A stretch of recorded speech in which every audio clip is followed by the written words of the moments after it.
ஜெயஸ்ருதி அதுக்கப்புறம் பிரிக்யாவும் அவங்க அப்பாவும் தனியா பிரிஞ்சு போயிடுறாங்க. ஒரு கட்டத்துக்கு அப்புறம் பிரகனும் ஸ்னேகா அவங்க கல்யாணம் அப்புறம் அவங்க தனியா போயிடுறாங்க. நியூஸ் சேனல்ஸ் எல்லாம் வர ஆரம்பிச்சது. ஜெயஸ்ருதி ஏன் உட்கார்ந்து அழுதுட்டு இருக்காங்க, அப்படி என்ன இவங்களுக்குள்ள பிரச்சனை? ரிசர்ச் பண்ணும்போது கன்ஃபியூஸ் ஆகிட்டேன். இவங்க எப்போ ஒன்றா இருக்காங்க, எப்போ இவங்க தனியாக இருக்காங்க? இவங்களுக்குள்ள ஈஸியாக பேசி முடிக்கிற விஷயம். அதை விட்டு சோஷியல் பிளாட்ஃபார்மில் உட்காந்து அண்ணனை திட்டி வீடியோ போடுறது, அம்மாவை திட்டி வீடியோ போடுறது, எங்கிட்டயும் எவிடன்ஸ் இருக்கு, எங்கிட்டயும் வீடியோ இருக்கு. நிஜமாவே இது உண்மையா இல்லை இது எல்லாமே ஸ்கிரிப்டடா இல்லை இது கண்டென்ட்டுக்காக பண்ணக்கூடியதான் நமக்கே யோசிக்க தோணுது. ஜெயஸ்ருதி ஒரு வீடியோ போட்டாங்க அப்படின்னா அதுக்கு ரிப்ளை கொடுக்கணும்னு பிரக்யா ஒரு வீடியோவும் பிரகன் வந்து ஒரு வீடியோவும் போடுறப்போ ஒரே பிரச்சனை தான். உட்காந்து பேசினாலே தீர்ந்து போயிடும் அந்த பிரச்சனை. வீடியோ போட்டு இது கீழே ஒரு 200 பேர் கமெண்ட்டை போட்டு அந்த 200 கமெண்ட்டுக்கும் இவங்க பதில் சொல்லி இப்படிதான் அந்த இடத்துல போயிட்டு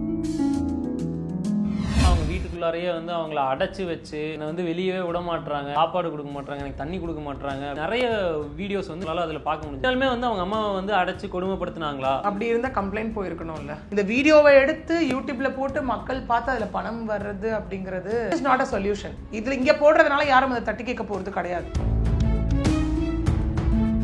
பிரிக்யாக்கு வந்துட்டு திருமணம் பண்ணலாம்னு ஒரு முடிவு பண்ணி ராஜேஷ் அப்படிங்கிறவர் கூட அங்க ஒரு என்கேஜ்மெண்ட் நடக்குது. ஒரு கம்ப்ளைண்ட் ரெஜிஸ்டர் பண்ணா வலுக்கட்டாயமா திருமணம் பண்ணி வைக்க பாக்குறாங்க அப்படின்னு சொல்லி இந்த போலீஸ் அபிஷியல்ஸ் வந்து ஜெயஸ்ருதியை கால் பண்ணி கூப்பிட்டப்போ அவங்க வந்து இல்ல நான் ஒரு கவர்மெண்ட் டீச்சர், தூத்துக்குடிக்கு இந்த கம்ப்ளைண்ட்டை சேஞ்ச் பண்ணி கொடுங்க, பிளஸ் நான் ஹேண்டிகேப் வர என்னால நடக்க முடியாதுன்னு சொன்னதா சொல்லப்படுது. இதுக்கு என்ன ஆகுது அப்படின்னு பாத்தீங்கன்னா பண்ணப்பட்ட பையன் வந்து தூத்துக்குடி ஸ்டேஷன்ல போய் ஒரு கம்ப்ளைண்ட் கொடுத்ததா சொல்லப்படுது. பிரிக்யாவும் அவங்க அப்பாவும் எங்கிட்ட இருந்த 5 லட்ச ரூபாய் பணம் வாங்கிட்டு கொடுக்காம ஏமாத்திட்டு ஓடி போயிட்டாங்க. யார் பக்கம் உண்மை இருக்கு? 3 பேர் 3 டிஃபரெண்ட் சேனல்ஸ் 3 எக்ஸாக்ட்லி யார் பக்கம் உண்மை இருக்கு, யார் பக்கம் நியாயம் அது இதுன்றதை தாண்டி இது ஒரு டெஃபினேஷனே இவங்க தான் கை காட்ட முடியாத ஒரு கட்டாயத்துல இருக்க மாதிரி இருக்கு.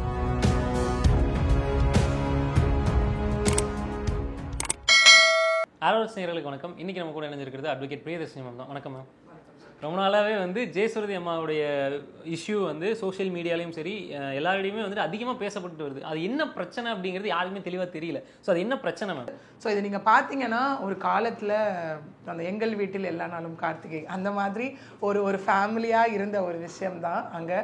அதாவது அவங்க அப்பா ஜெயஸ்ருதி, அப்புறம் அவங்க பொண்ணு பிரிக்யா, அவங்க பையன் வந்து பிரகன் இல்லையா? ஸோ இவங்க 4 பேருமா இருந்து வீடியோ போடுறது அந்த மாதிரி விஷயங்கள் எல்லாம். மருமகள் ஸ்னேகாவும் இருந்து இவங்க 4 பேர் ஃபர்ஸ்ட். ஓகே, அதுக்கப்புறம் ஒரு பீரியட்க்கு அப்புறம் என்ன ஆச்சு அப்படின்னா அவங்க பிரிக்யாவுக்கு வந்துட்டு இந்த இடத்துல திருமணம் பண்ணலாம்னு ஒரு முடிவு பண்ணி ராஜேஷ் அப்படிங்கிறவர் கூட அங்கே ஒரு என்கேஜ்மெண்ட் நடக்குது. அட் த சேம் டைம் இந்த இடத்துல வந்து பிரகன் வந்துட்டு ஸ்னேகா அப்படிங்கிறவங்கள விரும்புகிறாங்க அப்படின்னு தெரிஞ்சு இது ஒரு கட்டம் சைமல்டேனியஸாக போயிட்டு இருந்தது. ஓகே, இன்னொன்று இது வந்து ஒரு பெரிய அப்படின்ற அளவுக்கெல்லாம் நியூஸ் சேனல்ஸ் எல்லாம் வர ஆரம்பிச்சது ஒரு வருஷத்துக்கு முன்னாடி. என்னதாங்க நடக்குது இந்த ஃபேமிலிக்குள்ளே அப்படிங்கிற மாதிரி. ஒரு சேனலாக இருந்தது இன்றைக்கி 3 சேனலாக இருக்குது. ஓகே, ஒரு ஃபேமிலியாக இருந்தது இன்றைக்கி 3 ஃபேமிலியாக இருக்குது, பிரிஞ்சாயிருக்கு. ஓகே, இப்போது என்ன ஆயிடுச்சுன்னா இவங்க எல்லாமே திரும்ப டிக்டாக்லேருந்து வந்தவங்க தான். டிக்டாக்ல அங்கே பண்ணி வீடியோஸ் பண்ணி இருந்தவங்க தான் அப்படியே யூடியூப் பக்கம் வந்தாங்க. சரி, இந்த சர்ச்சைக்குள்ளார எல்லா ஒரு இன்ஃப்ளூயன்சர்ஸ்ன்னு சொல்லலாம், யூடியூபர்ஸ் எல்லாருமே வந்து டிக்டாக்லேருந்து இங்கே வந்தவங்களா தான் இருக்காங்க மேக்ஸிமம். அப்படி இவங்க கேஸில் என்ன நடக்குது, இவங்க ஏன் உட்காந்து அழுதுட்டு இருக்காங்க, அப்படி என்ன இவங்களுக்குள்ள பிரச்சனை அப்படின்னு பார்த்தோன்னா ஆன் லீகல் கிரவுண்ட். ஃபர்ஸ்ட் இங்கே என்ன நடக்குது அப்படின்னு பார்த்தோன்னா அவங்க ஹஸ்பண்ட் வந்து டிவோர்ஸ் ஃபைல் பண்ணுறாரு இந்த இடத்துல. ஓகே, இவங்க மேலே ஜெயஸ்ருதி மேலே வந்து டிவோர்ஸ் ஃபைல் பண்ணுறாரு. இவங்க என்ன பண்ணுறாங்க அப்படின்னா அதுக்கு உடனே ரெஸ்டிடியூஷன் ஆஃப் கான்ஜுகல் ரைட்ஸ்ன்னு போடுறாங்க. அதாவது என் கூட திரும்ப வந்து வாழணும் அப்படின்னு. ஒரு ஃபேமிலி மேட்ரிமோனியல் டிஸ்பியூட் ப்ராசஸ் எடுத்துக்கிட்டோம் அப்படின்னா அது எப்படி போகும் அப்படின்னு பார்த்தீங்கன்னா டிவோர்ஸ்ன்னு போனால் மியூச்சுவல் டிவோர்ஸ் போயிடும். 2 பேரும் மனம் ஒத்து பிரிகிறாங்கன்ற ஒரு கான்செப்டில் போயிடும். ஒன்று இல்லை அப்படின்னு பார்த்தீங்கன்னா கண்டஸ்டட் டிவோர்ஸ்ன்னு சொல்லுவோம். இங்கே போட்ட மாதிரி ஒருத்தவங்க டிவோர்ஸ் கேட்பாங்க, டிவோர்ஸ் கேட்பாங்க, இன்னொருத்தவங்க டிவோர்ஸ் கொடுக்க இன்ட்ரெஸ்டடாக இருக்க மாட்டாங்க. ஸோ அப்போ நீங்கள் கேஸை கண்டெஸ்ட் பண்ணுங்கன்னு சொல்லிடுவாங்க. ஓகே, இது 2வது. 3வது வந்து பார்த்தோம் அப்படின்னா ரெஸ்டிடியூஷன் ஆஃப் கான்ஜுகல் ரைட்ஸ், அதாவது ரீயூனியன் பெட்டிஷன். என் ஹஸ்பண்ட் என்னை விட்டு போயிட்டாங்க, என் ஒய்ஃப் என்னை விட்டு போயிட்டாங்க, ஸோ என் கூட திரும்ப வந்து வாழ சொல்லுங்க அப்படின்னு சொல்லி அந்த இடத்துல ஒரு பெட்டிஷன் போடுவாங்க. ஸோ இந்த கேஸில் இதான் நடந்திருக்கு. ஹஸ்பண்ட் டிவோர்ஸ் போடுறாரு, wife restitution of conjugal rights இந்த இடத்துல போடுறாங்க.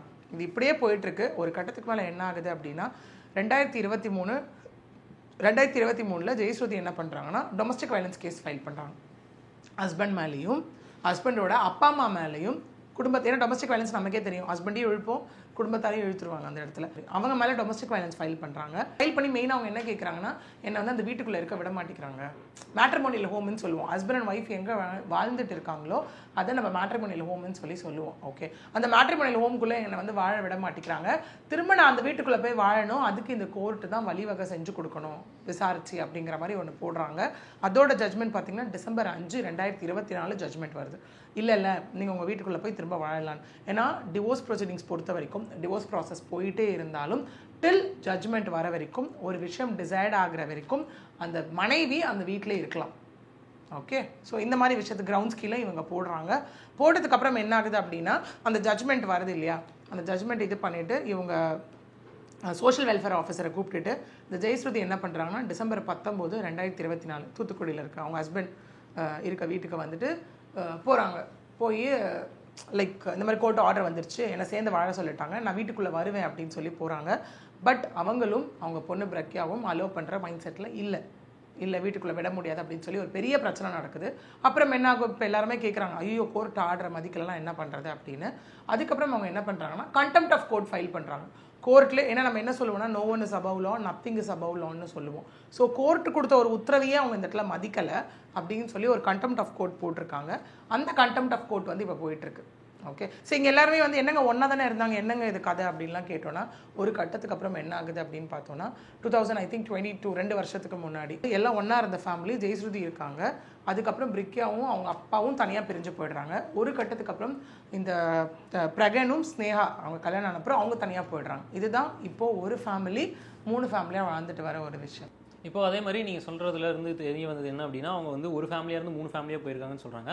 ஃபர்ஸ்ட் எல்லாரும் ஒன்றா சேர்ந்து வீடியோ போட்டாங்க, அதுலேருந்து அமௌண்ட் வந்தது. அதே மாதிரி அதுக்கப்புறம் வந்து 2 ஃபேமிலியாக போனாங்க, 2வது சேனல் ஆரம்பித்தாங்க, அதுலேருந்து அமௌண்ட் வந்தது. அதே மாதிரி 3வது ஒரு சேனல் ஆரம்பித்தாங்க, 3வது சேனல்லேருந்து அமௌண்ட் வந்து. ஸோ இப்போ 3 டிஃப்ரெண்ட் சேனல்ஸில் ஒரு ஃபேமிலி இஷ்யூவை 3 பேர் 3 விதமாக சொல்லி சம்பாதிக்கிறாங்க அப்படின்ற ஒரு பேச்சும் இதில் போயிட்டு இருக்குல்ல மேம். ஸோ இது வந்து என்ன ஒரு இதை வந்து நமக்கு சொல்ல வருது. இப்போது 3 பேருமே வந்து 3 டிஃப்ரெண்ட் சேனல்ஸில் வந்து ஒரே இஷ்யூவை திருப்பி மாற்றி பேசிகிட்டு இருக்காங்க. ஸோ இதில் யார் பக்கம் நியாயம் இருக்குது அப்படிங்கிறது ஒரு பெரிய கேள்வியாக வந்து நிற்கிது. ஆமாம், இப்போது இதை பொறுத்த வரைக்கும் நீங்கள் பார்த்தீங்க அப்படின்னா, சொன்ன மாதிரி 3 தனித்தனி சேனல்ஸ், 3த்துலேயும் இன்கம் வருது, எல்லாமே போயிட்டுருக்கு. இப்போ எப்படி ஆகிடுது அந்த சேனல்னால், இப்போ ஜெயஸ்ருதி ஒரு வீடியோ போட்டாங்க அப்படின்னா அது வந்து இவங்க 2 பேரில் வந்து சாடி தான் இருக்குது அந்த இடத்துல. ஸோ அதுக்கு ரிப்ளை கொடுக்குறேன்னு பிரக்யா ஒரு வீடியோவும் அதுக்கு ரிப்ளை கொடுக்குறேன்னு சொல்லி இங்கே பிரகன் வந்து ஒரு வீடியோவும் போடுறப்போ ஒரே பிரச்சனை தான். உட்காந்து பேசினாலே தீர்ந்து போயிடும் அந்த பிரச்சனை. இதை வீடியோ போட்டு இது கீழே ஒரு 200 பேர் கமெண்ட்டை போட்டு அந்த 200 கமெண்ட்டுக்கும் இவங்க பதில் சொல்லி இதுக்கு இவங்க ஒரு வீடியோ, இதுக்கு இவங்க ஒரு வீடியோ, இப்படி தான் அந்த இடத்துல போயிட்டுருக்கு. ஆக்சுவலி இது முதல்லேருந்து எங்கே அலிகேஷன் ஸ்டார்ட் ஆச்சு அப்படின்னு பார்த்தீங்கன்னா, ஒரு பக்கம் அவங்களுக்குள்ளே வந்து ஹஸ்பண்ட் ஒய்ஃப்குள்ளே செட் ஆகலை, அதனால டிவோர்ஸ் போனாங்கன்றது ஒரு பக்கம் இருந்தாலும், அதுக்கப்புறம் பார்த்தீங்கன்னா இந்த பிரக்யா அவங்களுக்கு வந்து அந்த திருமணம் விஷயத்தில் தான் ரொம்ப பெரிய ஒரு டர்ன் எடுத்துச்சு இந்த கேஸ். ஆக்சுவலி என்னென்னா, அவங்க வந்து அந்த ராஜேஷ் அப்படிங்கிறவர் கூட என்கேஜ்மெண்ட் ஆகுதுன்னா அதுவுமே நிறைய பேர் கேட்டாங்க, என்கேஜ்மெண்ட்டில் பிடிக்கலன்னா எப்படி ஒருத்தரால் இப்படி சிரிச்சிட்டுலாம் இருக்க முடியும், எப்படி இவ்வளோ நல்லாலாம் இருக்க முடியும் அப்படின்னும் போது அவங்களுமே அது வந்து ஒரு யூடியூப் சேனலுக்கு வந்து ஒரு 2 வருஷத்துக்கு முன்னாடி அவங்க அப்பாவோட உட்காந்து ஒரு இன்டர்வியூ கொடுத்துருந்தாங்க அந்த இடத்துல. இல்லை எல்லாமே நான் ஃபோர்ஸ் பண்ணி பண்ண வச்ச விஷயம், இல்லைனா எங்கள் அம்மா வந்து அவங்க இறந்துருவேன்னு சொல்லி ஒன்று என்னை இது பண்ணாங்க அப்படிங்கிற மாதிரியும் அவங்க அப்பாவும் ஒரு சில விஷயம் அங்கே சொல்லியிருப்பார். இதெல்லாம் நடக்குது, ஒரு கட்டத்தில் எங்கள் அப்பாவோட சப்போர்ட்டும் எனக்கு இல்லை, ஸோ எனக்குன்னு யாருமே இல்லாததுனால நான் அப்படியே அதில் போயிட்டு இருந்தேன். அந்த பர்சனும் ஃபஸ்ட்டு வந்து நீ உனக்கு பிடிச்சதை பண்ணுன்னு சொல்லி எல்லா ஃப்ரீடமும் கொடுத்தாரு. அதுக்கப்புறம் நிறைய ரெஸ்ட்ரிக்ஷன்ஸ் வர ஆரம்பிச்சது. நீ வெளியே இன்டர்வியூ போகக்கூடாது, இப்படி தான் ட்ரெஸ்ஸிங் பண்ணணும், இதை தான் பண்ணணும்னு சொல்லி நிறைய ரெஸ்ட்ரிக்ஷன் வர ஆரம்பிச்சது. நான் எப்போ பிடிக்கலன்னு சொல்ல ஆரம்பிச்சேனோ அப்போது you try to cut everything. நான் என்னென்ன பண்ணுறேனோ எல்லாத்தையும் கட் பண்ணிவிட்டு இவளை அப்போ இந்த விஷயத்துலேருந்து முடக்கிட்டு அவள் என்னையே நினச்சிட்டு இருப்பாள், என் கூடவே அவள் இருப்பாள் அப்படிங்கிற மாதிரியும், இன்னொன்று எனக்கு வேண்டாம் இந்த கல்யாணம், எனக்கு உன்னை பிடிக்கலன்னு நான் பேசினதை ரெக்கார்ட் பண்ணி எங்கள் அம்மாட்ட கொண்டு போய் அவர் கொடுத்துட்டாரு. இதுலேருந்தே அவர் எவ்வளோ ஒரு விஷயம்னு தெரிய வந்தது. இன்னொன்று எனக்கு என்னோடய காலேஜ் அவங்களும் லா படிச்சுட்டு இருக்காங்க, என்னோடய காலேஜ் முடிச்ச அப்புறம் தான் கல்யாணம்னு சொன்னாங்க. ஆனால் 2 மாதம் 3 மாதத்துக்குள்ளே கல்யாணம்னு பேசிக்கிட்டாங்க. ஸோ பிஹேவியரே ரொம்ப தப்பாக இருந்தது. ஸோ எங்கள் அம்மாவும் அவரும் ரொம்ப, அவங்க அப்பாவும் அங்கே சொல்லியிருப்பார், ரொம்ப க்ளோஸாக இருந்தாங்க, ஐ மீன் கைக்குள்ளே போட்டுக்கிட்டாங்க, அவங்க சொல்கிறது தான் அப்படிங்கிற மாதிரியெல்லாம் நிறைய அலிகேஷன்ஸ் அங்கே எடுத்து வச்சுருப்பாங்க. எடுத்து வச்சுட்டு அவங்க அப்பாவும் இங்கே ஒரு விஷயம் சொல்லியிருப்பார், என்னென்னா இந்த மூலக்கருப்பட்டியில் வந்துட்டு இந்த பிரக்யா வந்து ஒரு கம்ப்ளைண்ட் ரெஜிஸ்டர் பண்ணாங்க அப்படின்னு சொல்லி வீட்டை விட்டு வெளில வந்தப்போ ஒரு கம்ப்ளைண்ட் ரெஜிஸ்டர் பண்ணாங்க. இந்த மாதிரி எனக்கு வலுக்கட்டாயமாக திருமணம் பண்ணி வைக்க பார்க்குறாங்க அப்படின்னு சொல்லி கம்ப்ளைண்ட் ரெஜிஸ்டர் பண்ணதின் பேரில் அந்த போலீஸ் அஃபீஷியல்ஸ் வந்து ஜெயஸ்ருதியை கால் பண்ணி கூப்பிட்டப்போ அவங்க வந்து இல்லை நான் ஒரு கவர்மெண்ட் டீச்சரு தூத்துக்குடிக்கு இந்த கம்ப்ளைண்ட்டை சேஞ்ச் பண்ணி கொடுங்க, ப்ளஸ் நான் ஹேண்டிகேப் வர என்னால் நடக்க முடியாதுன்னு சொன்னதாக சொல்லப்படுது. இதுக்கு என்ன ஆகுது அப்படின்னு பார்த்தீங்கன்னா அந்த பையன் நிச்சயம் பண்ணப்பட்ட பையன் வந்து தூத்துக்குடி ஸ்டேஷனில் போய் ஒரு கம்ப்ளைண்ட் கொடுத்ததாக சொல்லப்படுது. என்ன கம்ப்ளைண்ட்னா பிரக்யாவும் அவங்க அப்பாவும் எங்கிட்ட இருந்த 5 லட்ச ரூபா பணம் வாங்கிட்டு கொடுக்காம ஏமாற்றிட்டு ஓடி போயிட்டாங்க அப்படின்னு. ஓகே, இந்த மாதிரி ஒரு கம்ப்ளைண்ட் அங்கே ரெஜிஸ்டர் ஆகுது. ரெஜிஸ்டர் ஆனதுக்கப்புறம் என்ன ஆகுதுன்னா அவங்க வந்து காலேஜில் இருக்கும் போதே இவங்க அம்மா, அதாவது ஜெயஸ்ருதி, பிரகன், அப்புறம் அந்த நிச்சயிக்கப்பட்ட பையன் 3 பேருமே கிளம்பி காலேஜே வந்துட்டு தான் சொல்லப்படுது. காலேஜே வந்து ஃப்ரெண்ட்ஸ் எல்லாம் இவங்களை ப்ரொடெக்ட் பண்ணிட்டு இருக்கும் போது அங்கேயே வச்சு ரொம்ப அசிங்கமாக பேசி போலீஸ் அங்கே வந்து போலீஸ் ஸ்டேஷனுக்கு போய் இவங்க என்னென்ன நடந்ததுன்னு எல்லாத்தையும் எக்ஸ்பிளைன் பண்ணதுக்கு அப்புறம் தான் இவங்க இங்கேருந்து போனாங்க. ப்ளஸ் அது மட்டும் இல்லாமல் என்னோட சர்டிஃபிகேட்ஸ்லேருந்து இதிலேருந்து எல்லாமே அவங்க எடுத்து வச்சுட்டு கொடுக்க மாட்டேங்கிறாங்க அப்படிங்கிற மாதிரியெல்லாம் அவங்க அங்கே ஒரு இன்டர்வியூ கொடுத்ததை பார்க்க முடிஞ்சது நம்மளால். ஏன்னா நம்மளே இதில் பார்த்துருப்போம். ஒரு கட்டத்தில் வந்து இவங்க சில என்ன பண்ணுறாங்கன்னா நான் அவங்க பேசுறதுக்கெல்லாம் நான் எவிடன்ஸ் கொடுக்குறேன்னு சொல்லி சில சாட்டு போடுறதா இருக்கட்டும், சில வீடியோஸ் போடுறதா இருக்கட்டும், அந்த இடத்துல அவங்க பைபிளை வச்சுட்டு பேசுறது, ரொம்ப அசிங்கமாக பேசுறது, ஃப்ரெண்ட்ஸாக பேசுறதா இருக்கட்டும், பிரகன் இந்த ரீசன்னால வெளில போகல வேற ரீசன்னால வெளில போனான்னு சொன்னதா இருக்கட்டும்.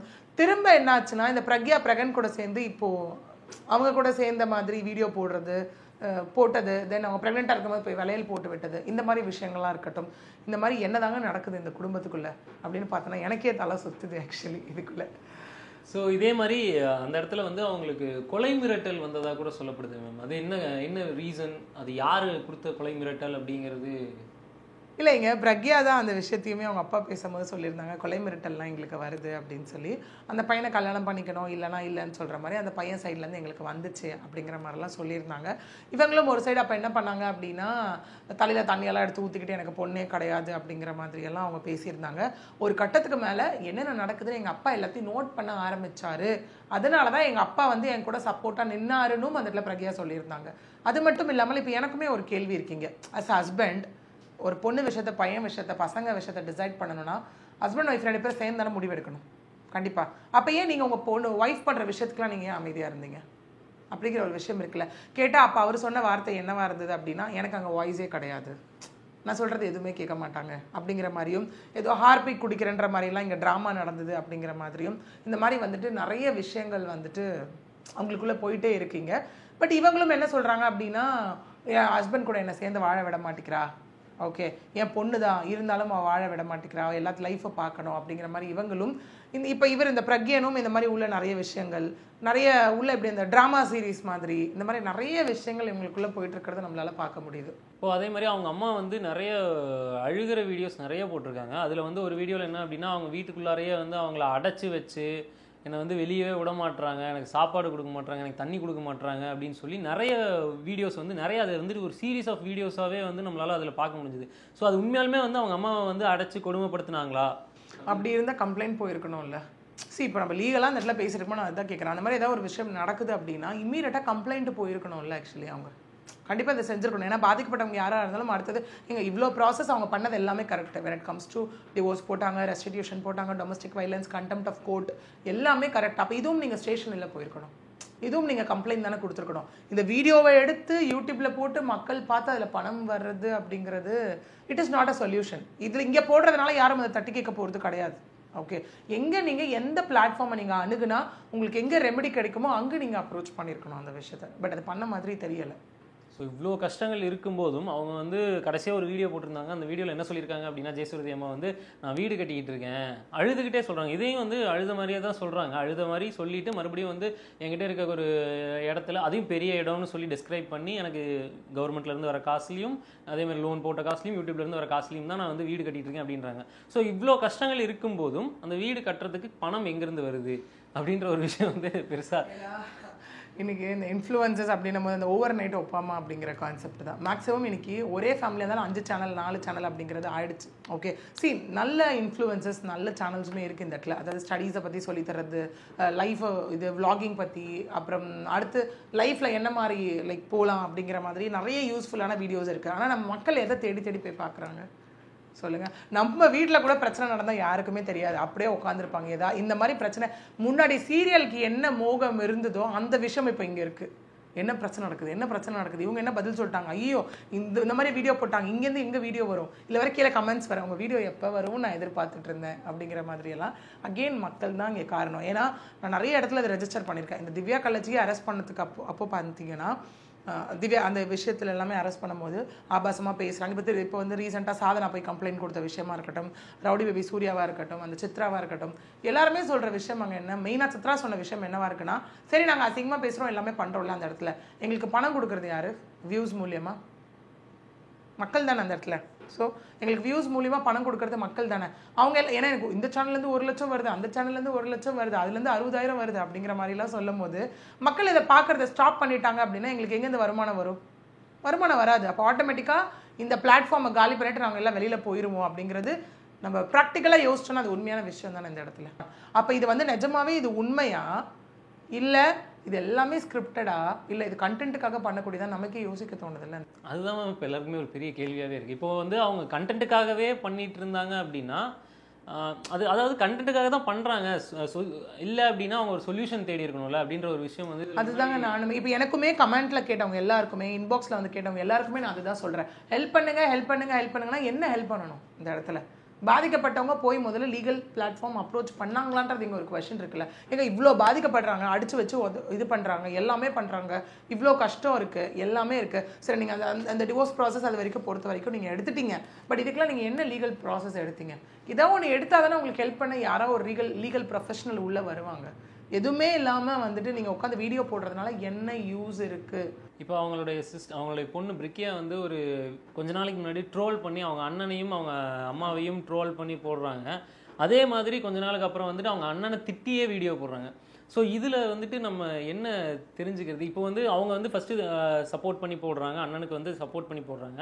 அதுக்கு ஃபஸ்ட்டு அவங்க 2 பேர்த்தையுமே வந்து ட்ரால் பண்ணுறாங்க, அம்மாவையும் சரி அண்ணனையும் சரி 2 பேர்த்தையுமே ட்ரால் பண்ணுறாங்க. அதுக்கப்புறம் வந்து அண்ணனை மட்டும் திட்டி ஒரு வீடியோ போடுறாங்க. ஸோ இப்போ வந்து யார் கூட இருக்காங்க, யார் தள்ளி இருக்காங்க அப்படின்ற ஒரு கேள்வி இதில் இருக்குது. ஏன்னா சடனாக நானே வீடியோ இந்த இதுக்கெலாம் நானே ரிசர்ச் பண்ணும்போது கன்ஃபியூஸ் ஆகிட்டேன். இவங்க எப்போ ஒன்றா இருக்காங்க, எப்போ இவங்க தனியாக இருக்காங்க? இந்த இயர் எடுக்கிறதுக்கே எனக்கு வந்துட்டு ரொம்ப கஷ்டமாக போச்சு ஆக்சுவலி, உண்மையாக சொல்லணும்னா.